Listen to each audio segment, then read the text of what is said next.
Welcome to Laconia, visitor. You're here to learn about Spartan society, yes? Then I won't stop you. My name is Leonidas. I am a king of Sparta. But do not think of me as some idle aristocrat softened by luxury. When Spartans go to war, I stand alongside them, shield to shield. And my spear tastes the same blood as those of my men. Sparta is a glorious place, and you should feel honored to be here. Honored, and perhaps somewhat frightened.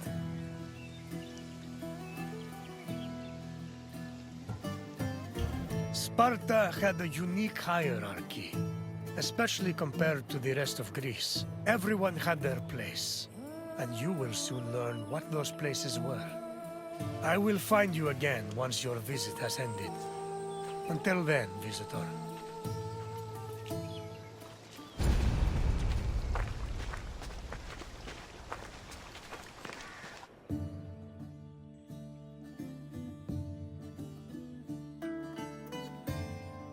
Spartan society was structured around austerity, self-sufficiency, and a hostility towards foreign elements. It was divided into three social classes: citizens, perioikoi, and helots. Citizens were called Spartans, or homoioi. They were free men and women with mostly equal rights and wealth, though their contributions to political life were extremely limited. The perioikoi lived in surrounding areas under Spartan control. They cultivated the land and were primarily merchants and craftsmen. They were also part of the army, and their lands were the first line of defense in the event of a hostile attack. Helots were Sparta's lowest class. They were people who had lost their freedom to the Spartans, and they served the city as slaves. Helots were considered property instead of people. As a result, they had no political or civil rights.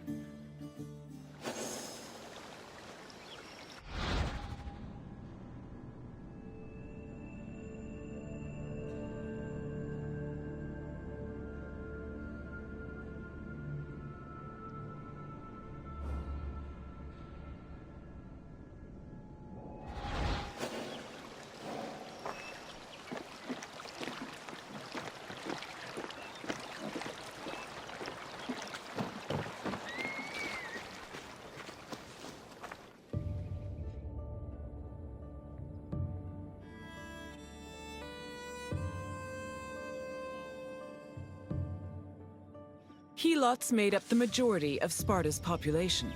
According to Polydeuces, they lingered between slavery and freedom.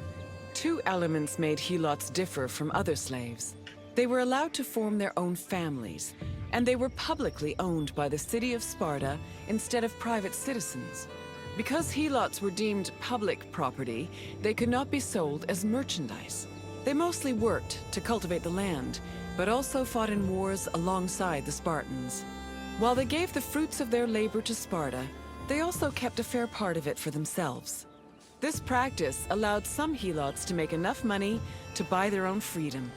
Alternatively, if a Helot served the state well enough in military campaigns, they could also be granted civil rights.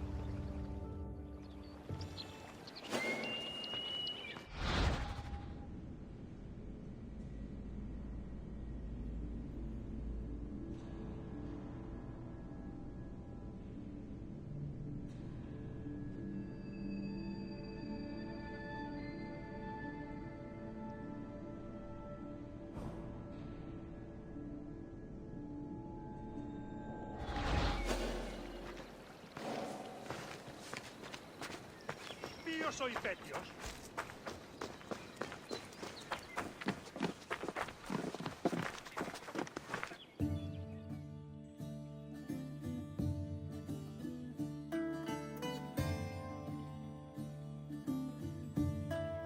The founding of Sparta is dated around the 9th century BCE. Historical information about the city is limited, but it was known to extend into the region of Laconia. Over time, Sparta started encroaching on the territory of Messenia, eventually leading to war. Sparta gained more land in this conflict, which they divided between their citizens and the Perioikoi. The aftermath of the Second Messenian War, from 640 to 620 BCE, then divided the population into three groups: the Homoioi, the Perioikoi, and the Helots. The Helots of Laconia mostly respected Sparta's rule and did not cause much trouble. However, Helots from Messenia supposedly resisted the Spartans, although sources can only confirm one revolt for certain, which occurred in Messenia in 464 BCE.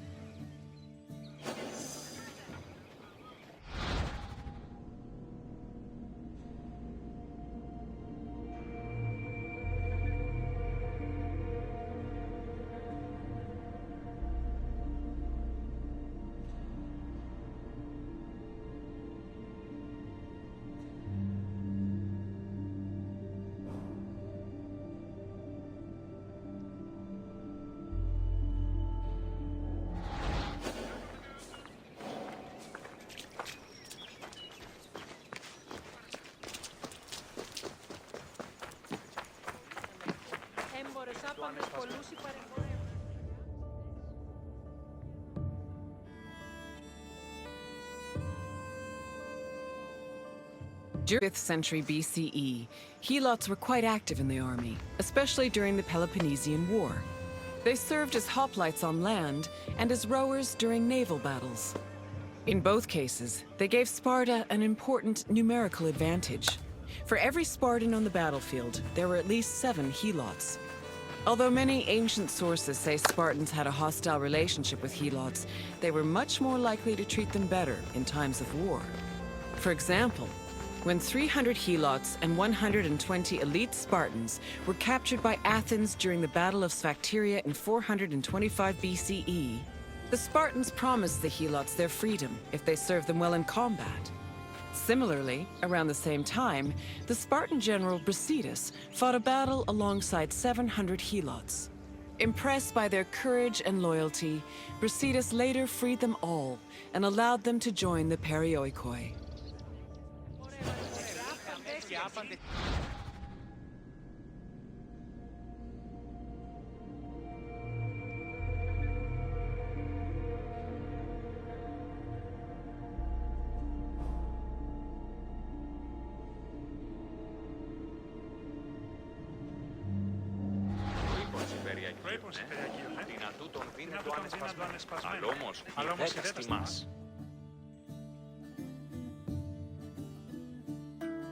Perioikoi were another group of Sparta's population. They lived not in the city itself, but in its surrounding areas. The Perioikoi were never hostile against the Spartans. In fact, both groups together were known by the collective name Lacedaemonians. Perioikic cities had their own autonomy and sanctuaries, but they were always bound to Sparta. They were allowed to develop their own local laws and economies, but could never reach a level of prosperity that rivaled their parent state. Αμφιβολίαν έχω. Έμπορες άπαντες πολλούς...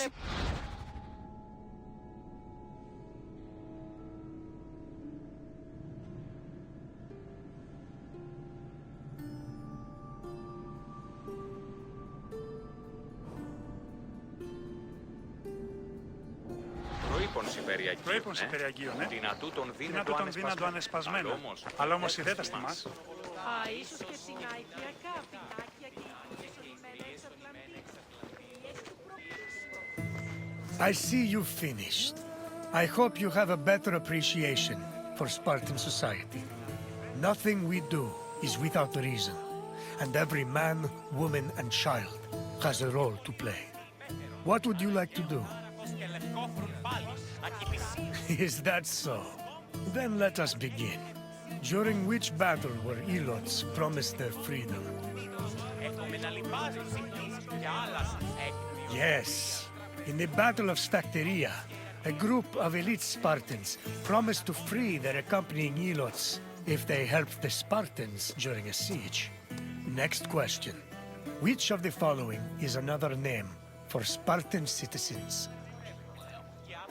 Spartan citizens were also called Omni, which meant equals. One final question.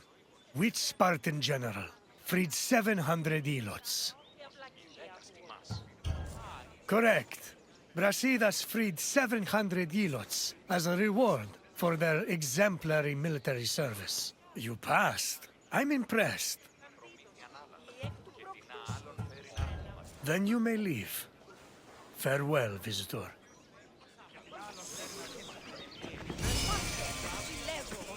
Έχομεν πόδας βαμβακεράς εξ Αιγύπτου και οθόνας αρίστας. Έχομεν